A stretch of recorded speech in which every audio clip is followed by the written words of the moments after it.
over. No, okay.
And hello, everyone, and welcome to College Football Wraparound.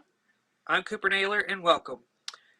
So, today we have a lot to get into, and of course, this is our first Saturday back for for the first time in a while. Of course, Tuesday night was the return here on Saver Broadcast Network, and as you can see, we've had a little bit of an upgrade on our studio, and that is thanks to Colton, who has been on the channel for a while, but now is taking on more of a editing role. So a big thanks to Colton. So so to get into it first, I want to start by talking about the targeting rules here in college football because I think that it's become a really it's been a pressing issue, and so I mean, okay, you look at targeting here in college football, and it's it's been really a controversial thing here in this point in time because you don't exactly know what's targeting, what's not targeting in today's age of football. And I think it makes it hard for a defensive player to be able to play defense because if you look at it, um, I mean, there was an example last Saturday where an Auburn defender hit Will Rogers, quarterback for Mississippi State, and they called targeting. Which, if you can go back and look at the play again, and you can tell that it is that that's not targeting. And I think there's been a lot of cases this season where you can watch it and like those that should be targeting isn't called, but then the ones that are targeting, don't get called, and the ones that aren't targeting get called. So it makes it really difficult for for the fans to really know like what is targeting. And so I think that it's made for a difficult situation that you didn't exactly have to have, and it's not. I don't think it's good for the sport. Where could we go from here with targeting? I think you could see like let's say like an NBA style call with this and have like flagrant 1 and flagrant 2 for targeting, because if it's an excessive hit And I mean, okay, what's the point of the replay if what's the point of the replay for targeting if they're gonna still call targeting that's really, I mean, plays that really aren't targeting, they're gonna call targeting, and then the ones that are targeting don't get called. So if we have like a flagrant one and flagrant two, could that help, or is it going to be almost the same because of what we've seen? And that is that in college football, we have referees who go to the monitors and they just completely get it wrong. And you would think with replay, you could watch it and it'd be easier to figure it out. And then another part of replay that is really an issue is look at some of these plays that they say you can't overturn because there's not enough video evidence to really show you that this could be overturned or, you know, or stay, whatever it needs to be. So, what? Okay, so officials have been the issue this season. Go look at the SEC, and the SEC's had bad officials. I mean, you go look at across the board. There's been bad officials. I mean, you look at it from Texas Tech's side of things. Their announcers were fussing about what the referees were doing, and it got bad because the Big 12 suspended announcers for being critical of the officials. And I'm not saying it was a good thing that those announcers were being critical. What it is, though, is that the referees are not doing their job, and their job is to call the plays as it's supposed to be called. And you can watch some of these referees, and these are some of the most simple calls as well.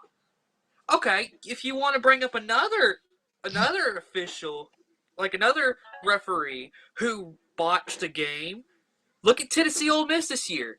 There's still a case that the Tennessee tight end, he had a first down right there, and they called it down. Turnover on downs. So, what can the NCAA do to fix this? And more importantly, what can the conferences do to fix this issue?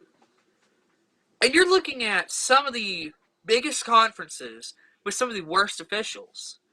So, is this an issue we can fix? I believe we can. But it's going to have to be, the conferences are going to have to put some effort into fixing this issue with their refs. Now, I'm not, refs are going to miss calls every so often. But here's the thing. If you can't call it right, you need to get a new job. And that new job needs to be fixing the issues you got in the sport. So, right now, when it comes to officiating in college football, I feel like that there needs to be a seismic change with this because if the conferences can't get it right, what is going to happen? So, we'll see what happens, but I mean, this is all stemming from the targeting that I came back to. And like I said, I would be a supporter of having a flagrant 1 and flagrant 2 as a system for targeting because I feel like you can't, I mean, some of these targeting hits are not meant to be violent. It comes out violent when you look at it, but it's not violent from the player's standpoint. And some of these, I mean, okay, what is a 300-pound defensive end supposed to do when the quarterback throws the football? The quarterback's defenseless. I understand that. But what's a 300-pound defensive lineman can't stop himself in midair. How can you? I mean, look, some of these, the defensive linemen, linebackers, cornerbacks, some of these, they don't mean, it doesn't come out like they're meaning to hit them as hard as they do. Now, some of them, okay, yes, some of them are really violent hits. But most of the time, you see defensive linemen are the ones that really get hit this call most. And it's because they can't stop themselves in midair. There's no way you can do that. So, targeting has got to be reformed, in my opinion. So, we'll see what happens. But now I want to turn to the Week 12 playoff predictions. Of course, we are getting towards the near end of the season. And get this, next week's the last week of college football regular season. For some teams, their season's going to be over after next week. Now, for USC and Cal, if both y'all have losing records, that'll be December 4th, your last game of the year. So, this is really interesting, I think, right at the moment, because I got my phone out. Well, second phone, of course. Where you're seeing me is the first phone. And big thanks to Colton right now for being my editor. So, big shout out to him right now. So, looking at the rankings right now, and I did reveal these Tuesday night, but you have Georgia, Alabama, Oregon, Ohio State, Cincinnati, Michigan, Michigan State, Notre Dame, Oklahoma State, Wake Forest in your top 10. All 10 teams right now have a chance for that playoff. And I would add furthermore that the 13th best team, Oklahoma, is not out of this either. Now, there's still a chance that the four you've got in right now are going to be your four at the end of the year. And if you want to hear the reasoning behind me saying that, it's because you got to go through what all the teams are going to be playing. Ohio State, they've got Michigan State today coming up in moments, and they've got Michigan.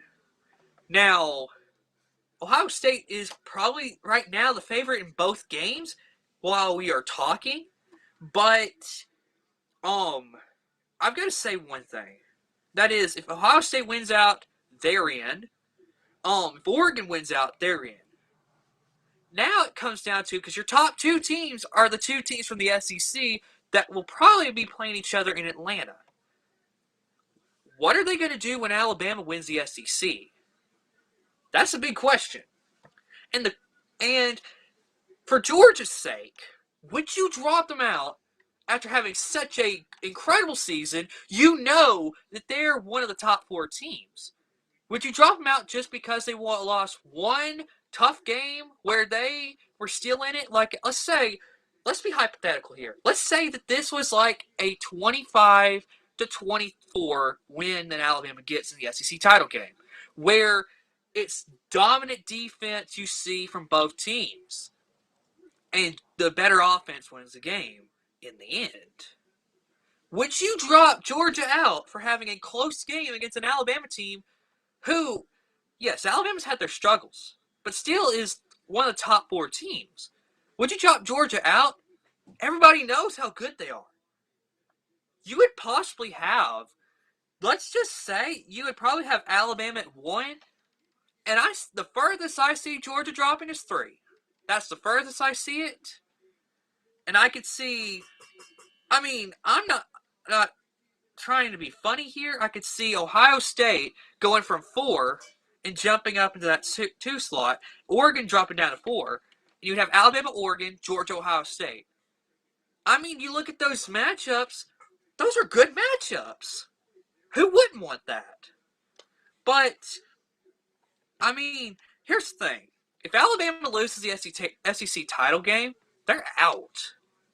They don't have enough of a... in my opinion, their resume doesn't say enough to really get them into the playoff if they had 2 losses. Okay? Because the biggest game they'll play would be a loss to Georgia in the SEC title game. They lost on the road to Texas A&M, who could have been a big win. Now, a win that could be helpful is that Ole Miss win, where you dominated Ole Miss, and Ole Miss right now sits at number 12, just ahead of Oklahoma. That does open the question, though.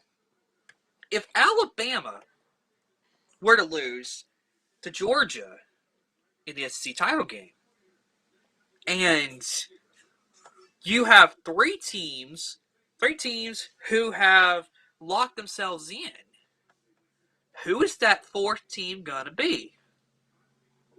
Now, I mean, it does come down to a lot, but I mean, big question is here: would you put in an undefeated Cincinnati, who, I mean, if let's be honest, the games they really, I mean, so their big wins, they did pretty good, but they have struggled.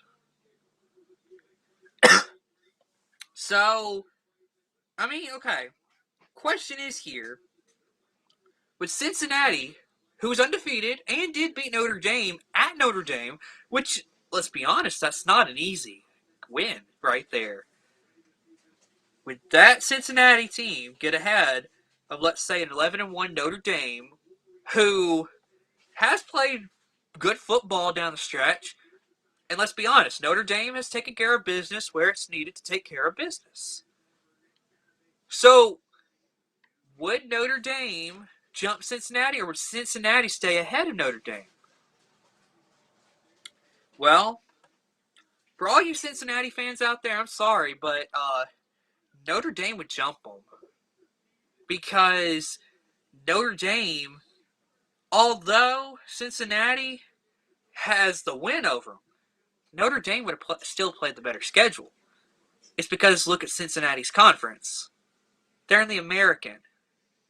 I mean, if you're going to be hypothetical here, there's only two other good teams in that conference with you. And they're both in Texas. SMU and Houston. And so, you know, Cincinnati to me just doesn't have enough of a resume to really do it. I mean, your two biggest wins are against Notre Dame and then Indiana, who's not even going to make a bowl game. So, um, there's still a lot. Oklahoma State, though. Now, if Notre Dame gets beat one more time and then Oklahoma State ends up winning out, or Oklahoma wins out, they get in. But let's say Oklahoma State and Oklahoma they tie in the season series, and then Notre Dame loses another game. Cincinnati, let's say they get beat to somebody. Wake Forest, I think they've got a way to get in right now. So, of course, there's a lot to get to with the playoff, but right now, I think the four you have right now potentially is the four you're going to have come December 5th. So, it is time to get into the game picks right now. And we are thankful that today's live stream is presented by PC and More Gifts. So check them out. Of course, if you have watched our YouTube channel, the homepage for the YouTube channel, you can see where we've got a link to PC and More Gifts. If you are looking for some great crafts, please check them out. It's a great idea. Go check it out. Also, another thing before I get into picking these games, Christmas special is coming up soon. So, it'll be coming out December 24th, which is Christmas Eve at 7 o'clock at night. So, you do not want to miss this. It's going to be incredible. And also we've got another trailer that is going to be coming out soon. I'm not releasing the date quite yet, but it will be coming soon. So stay alert for that because you're not going to want to miss it because we'll be showing you clips from the show in that trailer. So, got a lot going on here at Saber Broadcast Network. So, let's go ahead and get into these games. UAB at UTSA. This is a good game, I think. And, I mean, going by, because me and my family, every week we decide we're going to pick some games for college football this week.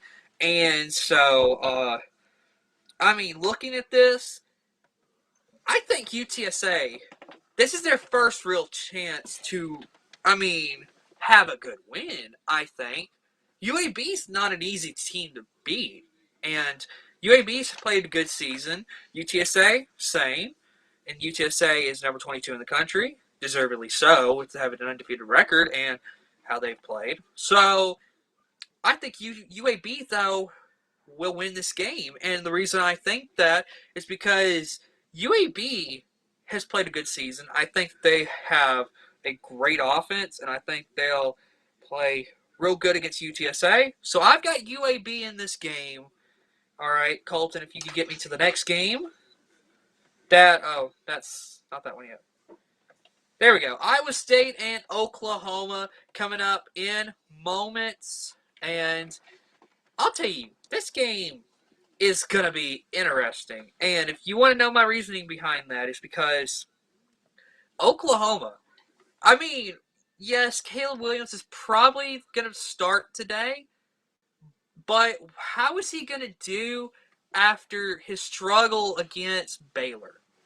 Now, I understand the last couple years, Dave Aranda's has had Oklahoma's number, and Iowa State, same thing. Iowa State has had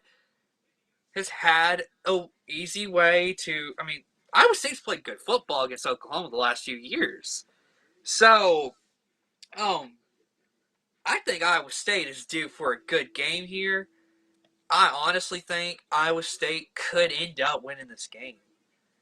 I'm just confident right now, and I think that you could possibly see Oklahoma win the Big 12 with two losses. That's how I see it. I think they could go back to back in 2 straight weeks to beat Oklahoma State and be 10-2 because Iowa State beats them. I'm going Iowa State on this. So our next game, Oregon and Utah. Now this is an interesting game. So you look at this game, and these teams will probably be playing again in December for the Pac-12 crown, and I think that this is going to be really interesting. I think one thing to watch is, you look at Oregon's offense, and we still question whether they're an elite offense or not. Their defense is really good. Don't get me wrong. Kayvon Thibodeau, whenever he plays, that team looks real good on defense. So, I think this is an interesting game, but I think that Oregon will win this game today. And so, I think Oregon gets the win. So, we've got a lot to get to in the coming days here on the network. Of course,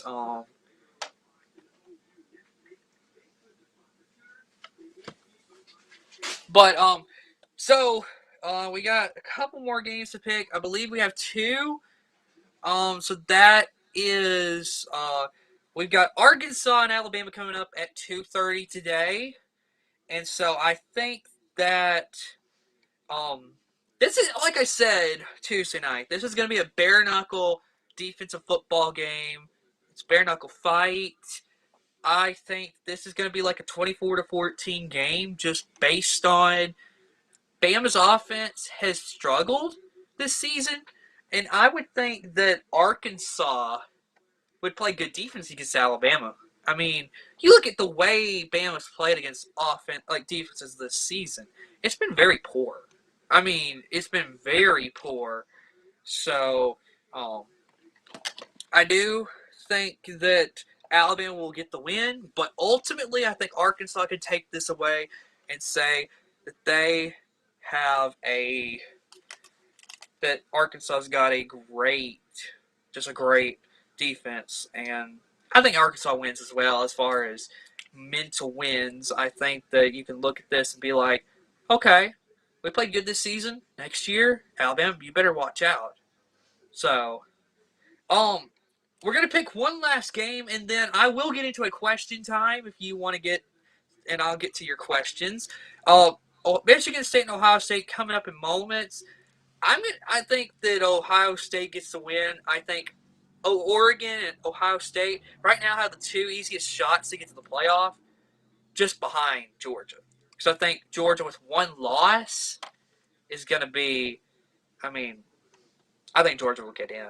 So, so Ohio State will win this game today, and now it is time for your questions here on Savor Broadcast Network. And so, give me some questions. We got about, we're going to end this about, okay, so Corey, what has he said, I wonder? Hire nerds who reads almost everything and doesn't watch much football and doesn't have any bias. What? Are you saying that we are biased? What? No. Not biased. Even Colt, my editor, can tell you, we're not biased, are we? Are we? I don't know. But,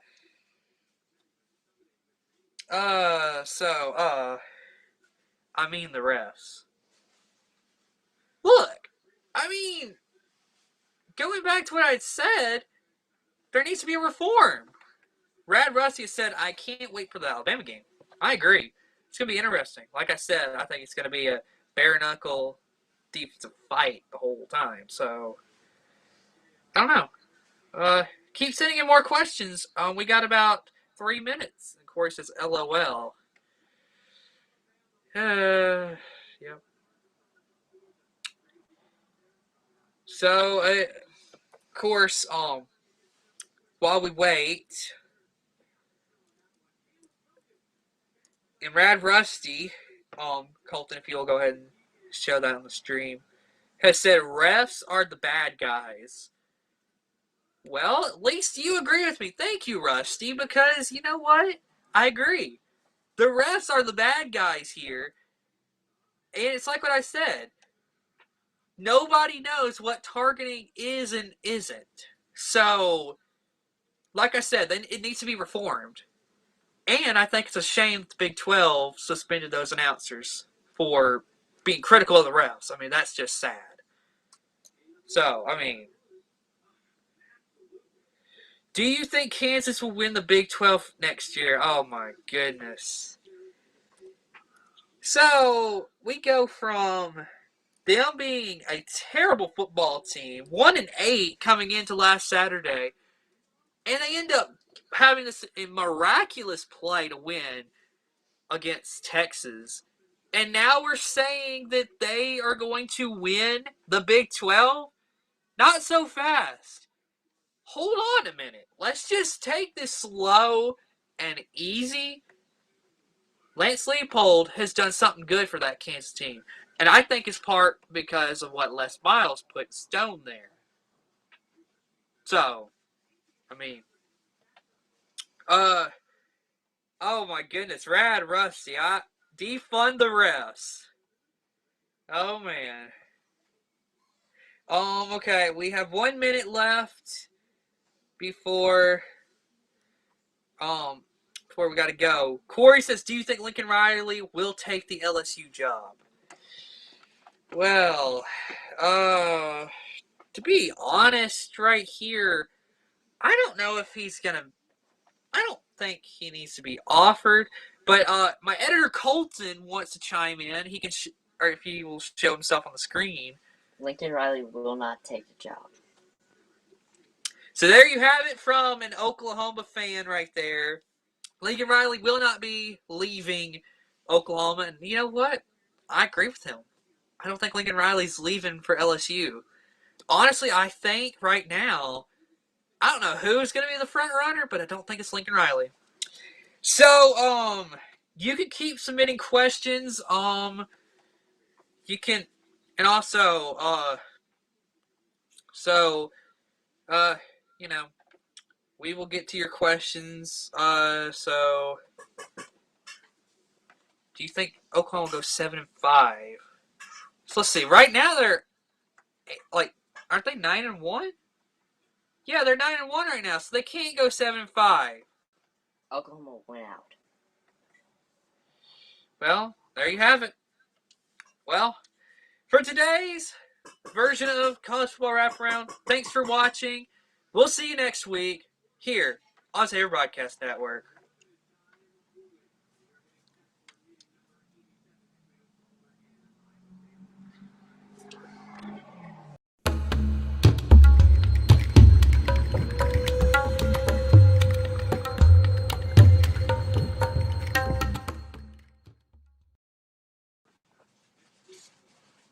All right, hit the.